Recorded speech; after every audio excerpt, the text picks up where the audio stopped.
حاجات. ايه ده يا حاج متولي؟ الحقيقة حق يا حاجة خدي كانوا مكتوفين جوه. تعالي تعالي تعالي، خشي خشي يا قمر.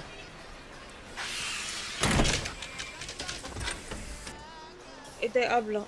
انتوا قلبتوا سبا تايلاندي؟ وانتي مش قلتي انكم مخطوفين؟ يا وانا كلمتك ده، انا من امبارح ما شفتش وشك، ده انا افتكرتك مش جايه النهارده، كنت هستناكي لسه بكره. اطلعي بقى يا قمر فوق، هاتيلي بقى عشان عايزه اعمل كريم شعر رجالي و3 بونيهات. مين دي؟ دي بوسي بنتي الوحيده، وبتاخد كورس فرنساوي. بونزور يا أبي. ايه؟ بونزور.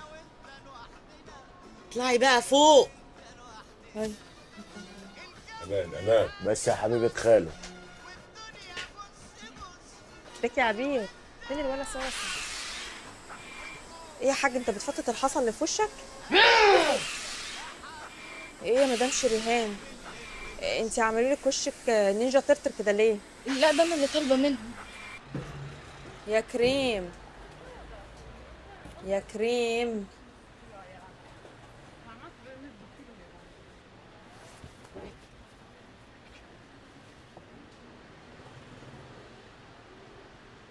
انا لو قللت الاصل وما شمتش الربايه زي ناس كان زماني دلوقتي رقعت بالصوت وقلت فار، الحقوني فار، والف راجل من اللي تحت بشنبات دول يا بت هيطلع يلحقني، ساعتها يذبحوا الفرخه.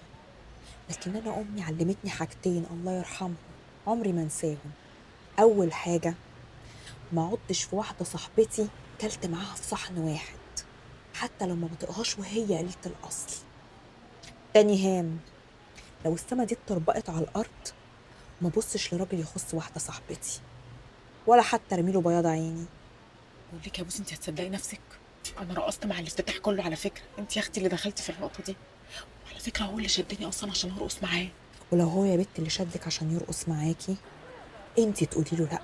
حق، انت صح وحقك عليا. ما يا اختي بتاسف لك اهو. هنعمل ايه دلوقتي؟ قاعده هنا بقالك 5 ساعات. يعني يا اخويا نعرة الشرف دي طلعت لكم فجأة يعني؟ ما البت كانت عايشة في وسطنا لما اشتغلت معايا يعني، عمري ما شفت لها لا عم ولا خال.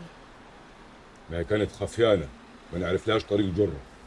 يعني ويوم ما تيجوا تدوروا عليها وتلاقوها تبقوا عايزين تقتلوها؟ دي شيلتنا الطين وركبتنا العار وسط اهالينا. بقى ينفع تطلع في فيديو على النت من غير طرحه؟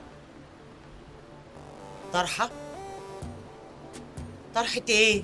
بقول لك شفتها بترقص في فيديو على التيك توك من غير طرحه. يعني لو كانت بترقص بطرحه كان عادي؟ المهم شعرها ما يبانش. ليه محروق؟ عيب.